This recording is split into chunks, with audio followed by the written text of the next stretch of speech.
Hello, I am Mr. Percival Locke, and you are listening to the Bow Street Society podcast.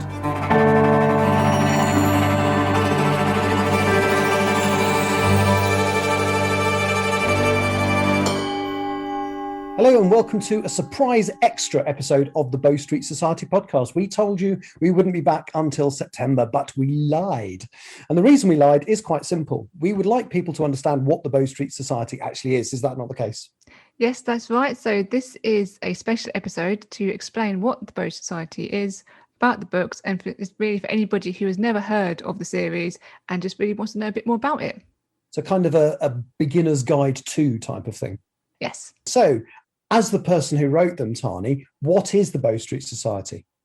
So the Bow Street Society itself is a group of amateur detectives who are ordinary people with ordinary jobs. So there's an architect, a doctor, a journalist, and they live and work in Victorian London. And basically they use their skills and knowledge from their everyday jobs to then solve the crimes that the society's been asked to investigate. Do they do this with the police or as well as the police? How does that work? So sometimes there is a crossover with police investigations, but generally the society is open to investigate majority of cases. It doesn't actually have to be crime related. It could be something that's a bit unusual. So for instance, one of the short stories features a question of whether or not a racehorse has been substituted for an imposter. So they are asked by the insurers to look into that. So again, that's not necessarily an overt crime. It's just something that, so it's not necessarily something that the police would themselves would look into, but something that a private client could approach society about to then investigate on their behalf.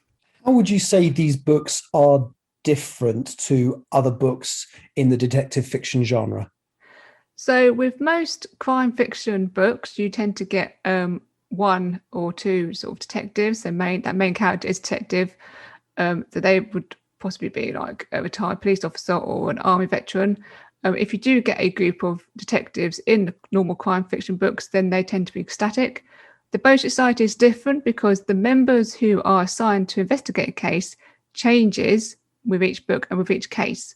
So you won't always get the same characters being assigned to cases, because basically the clerk of society, Mr. Becker-Trent, will assign members based upon the skills and knowledge she thinks is required to be able to solve that particular case. So there will be a different combination of characters potentially in every book. Yes, and every short story. Yes, so literally every case that they are asked to investigate, that combination will change per case. Excellent. And there's a lot of characters. I think I asked you before how many people there were in the Bow Street Society, and you said about 15, but we haven't met all of them yet, even in the books. But there are some characters that appear in pretty much everyone, like the kind of the core backbone characters. So would you like to tell me a little bit about those? Yep, so as I've already mentioned, there's Miss Trent, Miss Rebecca Trent. She is the clerk of the Bow Society. So she doesn't actually investigate any crimes herself, but what will happen is the client will come along to the society house, sit in the parlour of Miss Trent. They will give the details of the case they would like the society to look into, and she will then decide based upon what they tell her whether or not it's something that the society can look into, because they don't tend to take on like adultery cases, for instance. And if it's something that she thinks that they could investigate, she will then assign the members that she thinks are most appropriate to that case. She will also facilitate meetings between members during the course of investigation. She will also deal with any sort of conflict with the police that inevitably happens when the society is also involved in a police investigation. So she is very much the driving force behind the society. And of course, she is then in every single book and every single short story. She's very pivotal to make sure the society runs smoothly. Other sort of key characters, like you say, backbone characters who regularly feature in majority of the books is so Sam Snyder. He is a veteran hansom cab driver. So he will obviously drive sort of members around. He has sort of very detailed knowledge of the streets of London, sort of the railway timetables, the tram routes, the omnibus routes. But also because he's also working class, he also has that link into sort of the lower rungs of society at the time. Other characters are also Miss Georgina Dexter, who is an artist who also has bridged out a little bit into photography. So if somebody sees a suspect or they have a person they'd like to describe, they'll then describe it to Miss Dexter, who can then sketch that suspect in order for them to then find that person. She'll also sort of take photographs or sketches of crime scenes. Then you've got Joseph Maxwell, who is a journalist with the Gaslight Gazette. And because he's a journalist, he can ask questions. He can also trawl through the archives of the Gaslight Gazette. So, for instance, in the third book, there was a cold case, so he could go back into the archives and find those articles relating to that case. Beyond the society itself, there is two sort of main police officer characters who are part of the Metropolitan Police. So you have Chief Inspector Richard Jones, who is the unofficial sort of founder of the group. And then so he's based at Scotland Yard. And then you have Inspector John Conway, who's also based at Scotland Yard, but he's very much sort of been assigned to supervise and to keep on surveillance society and sort of basically keep the police on an official basis abreast of what society are doing. I mean, some of the characters are absolutely fascinating. Out of the ones you just mentioned, I particularly like Inspector Conway. He's got a really good ongoing storyline. It must be worth mentioning that the books kind of contain sort of two elements, don't they? So you've got each individual book has its own mystery. Yes.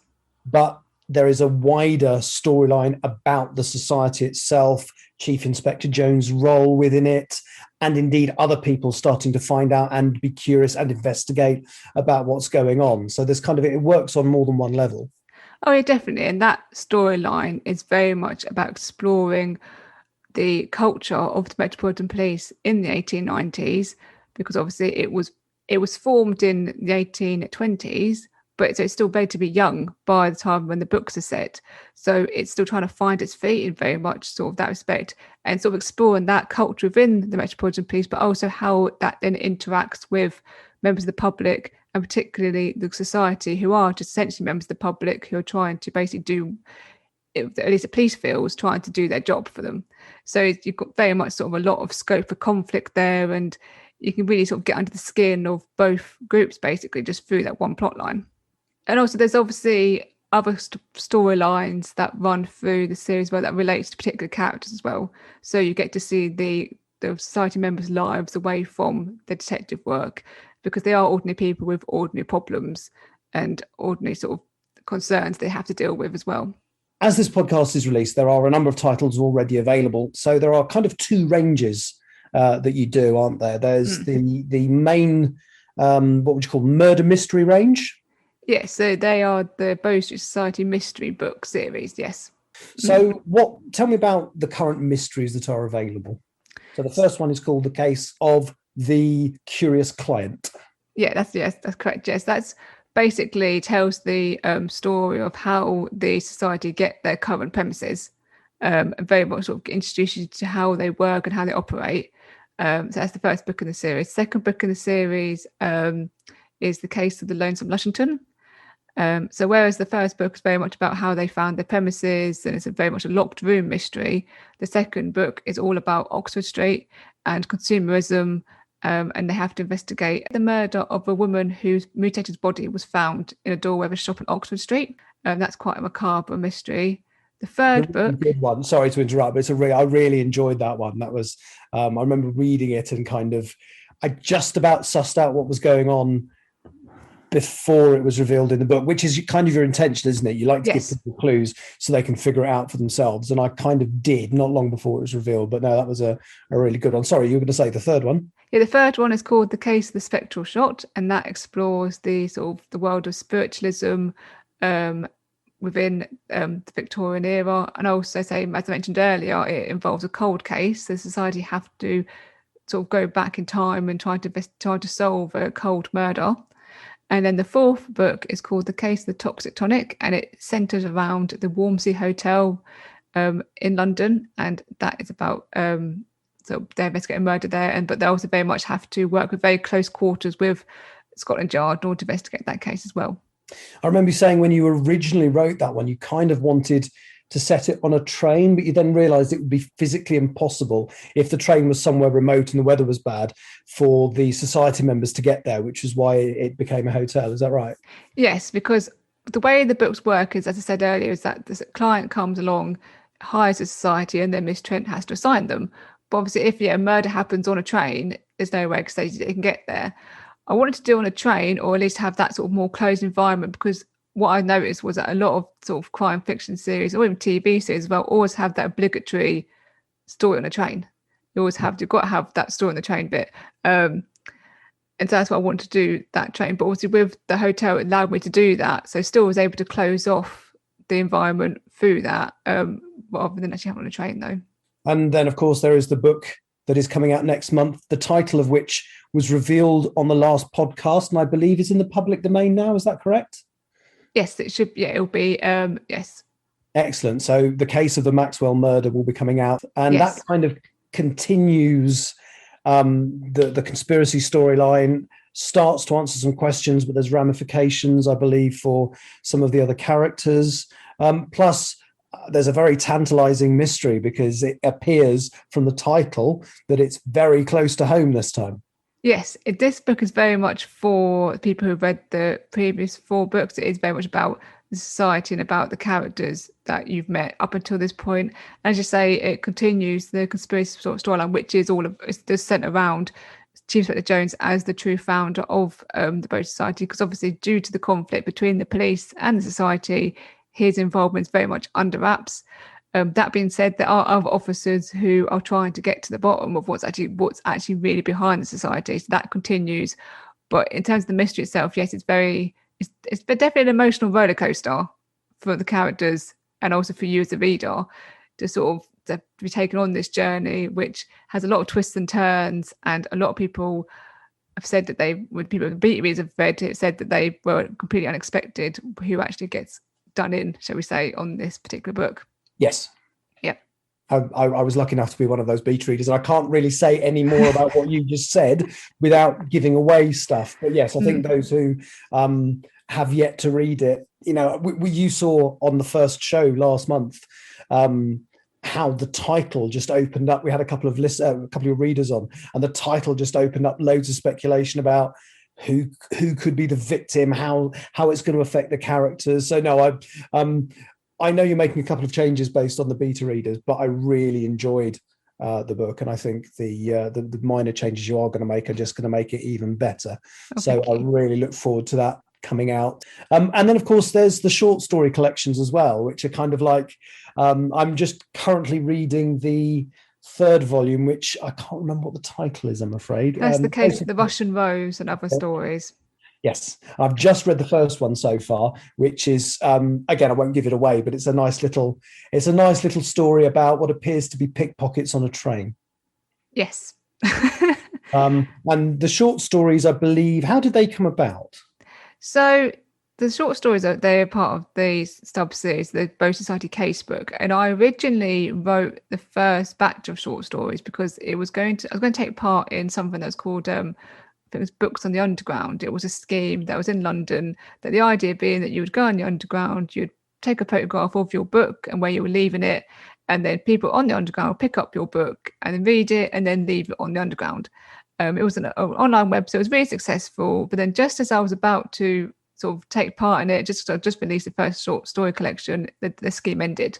So yes, it was a shame. I could have technically still done it, but you don't end up in a whole thing of like littering and stuff on the tube, So no. I stuck, just keeping the book, the short story collection sort of online.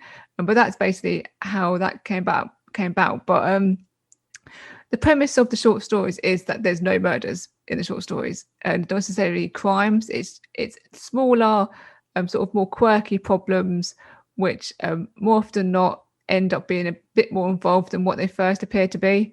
But they very much are an opportunity for very different members. So I'm normally 2 or 3 to actually like work together, be outside of the main sort of more involved mysteries. So you get to find out a bit more about the characters, a bit more about their sort of backgrounds, and also it helps you to explore London of the 1890s in a bit more detail as well. So again, it's not always going to be something that the police would always investigate. But it could be something that somebody just literally asked them to look into. And on the face of it, it can seem quite mundane or a bit trivial, but normally there's always something else going on underneath. I really enjoyed, and again, you have to forgive me for not remembering the title, but the book or the story you mentioned earlier, the horse racing one, which I believe is in the second volume. Yes, that's the case, the ghastly gallop. I mean, it's a really good little story, and it actually feels, because some of the stories, not in a bad way, but they are, as you said, they are small scale. They're not the big murder mysteries. And this one kind of feels like somewhere between the smaller scale stories and the larger scale stories of the murder mysteries. But there was so much going on. I really, really, really enjoyed that one, and it was a really good mixture of characters as well, because you put two people together who have they worked together in the books? I don't think they have. No, so it had Mr. Callahan Skinner, who's a retired naval officer and now a current bodyguard for a former naval captain. And he's got expertise in sort of guns. And then you have Dr. Rupert Alexander, who's a veterinary surgeon, so he works with animals. So I believe, just from memory, so Dr. Alexander first appeared in The Case of Curious Client, and Mr. Skinner first appeared in Spectral Shot.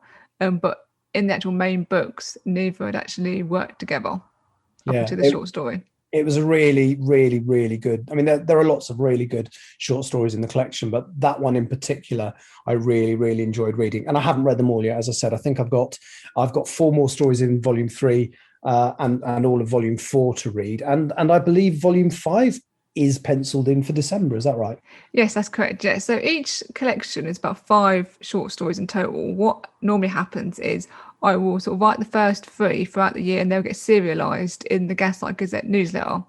And then just towards the end of the year, I'll then write 2 brand new ones and put them with the other 3, and they'll then be released as a collection for Christmas. So if you really, really like the books and you really like the characters and you can't wait until the collection of Christmas, then you can read them through the Gaslight Gazette. And even if you subscribe to the Gaslight Gazette and you've missed a previous part, just email me and I'm more than happy to send you the story so far, so you won't miss out, basically. But it just means you can get to read those stories in advance before you get that collection. And then, so just to let you know what the titles are of those that collection. So you've got The Case of the Shrinking Shopkeeper and Other Stories. That's followed by The Case of the Peculiar Portrait and Other Stories. And then the one that you're currently reading, which is The Case of the Russian Rose and Other Stories. And the 4th one is The Case of the Gentleman's Gambit and Other Stories. They're definitely worth it. If you enjoy the main books and if you like this genre, then you really should. You have to do quite a lot of research into the period to actually write them. So how do you go about doing that? I choose to do a lot of research in the period. I mean, I could, obviously with these sort of things, it can be sort of varying degrees. But basically what I do when it comes to sort of sitting down to do a new mystery, what I will tend to do is sort of decide, obviously, what the mystery itself is. And then I will use that as my blueprint to then go and do my research. So then I had to look into sort of how would they sort of legitimately be able to investigate this. So we have a character in the books called Dr. Percy Weeks. He's a Canadian. He's a surgeon who specialises in postmortems. And if so, it's like poisoning or anything to do with sort of physical wounds in terms of how they died, I've got to be able to know in 1896, when the majority of the book is currently set, how would he be able to then identify that particular poison that was used? Was that particular poison even available at that point? And how reliable would be the test that he could use for that? So you've got not just only look at the test itself, but also the context that test has been used in. And how far that the science has got up to that point. So that very much to dictate sort of what I can actually include in the final mystery. And also if I then have a new society member who comes in, I've just got to decide on their profession. And that is normally, again, sort of dictated by what kind of cases they've been asked to investigate. So they'd have to then do research into that profession, who are their contemporaries. So, for example, you've got Mr. Percy Locke, who is the illusionist, and he owns a theatre. So for him, I had to do research into who would be other illusionists around at that time, and basically like what kind of magic tricks were actually been doing at that point as well. And obviously you've got people like Houdini, which is a lot later. So you've got to really sort of get into your mind where that particular profession is in that time. Because even though, it's quite developed, you've got to actually decide where it was in 1896, what kind of technology they would have access to. So especially like Dr. Rupert Alexander, who sort of works with animals, what kind of medicines, what kind of techniques would he have had access to? And also how would these people would have been trained? So where he would have been sort of trained, where Dr. Lynette Locke, who's a medical doctor, and Mr. Percy Locke's wife, where she would have been trained as a woman doctor. And really sort of, you have to go into quite a lot of that detail just to be able to even have a starting point before you even then get to the actual nitty gritty of the mystery itself. And you had a bit of a conundrum with the book that comes out next month, didn't you? With, yes, I won't say which character, but one of your police characters, and there are several by the time we get to book 5. It's not necessarily the ones we've already mentioned. One of your police characters gets into deep water because of something that happens in book 4.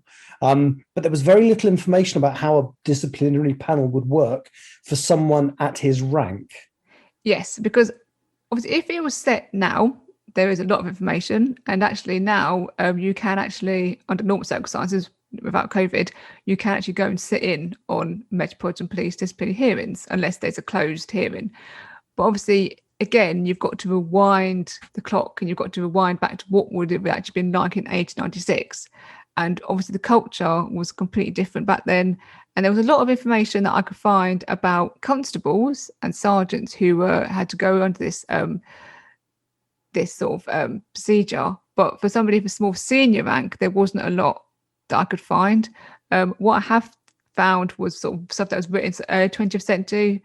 So I had to sort of very much sort of base my research upon that. But I did also want to go down to the Metropolitan Police Historic Collections reading room to look through their collection.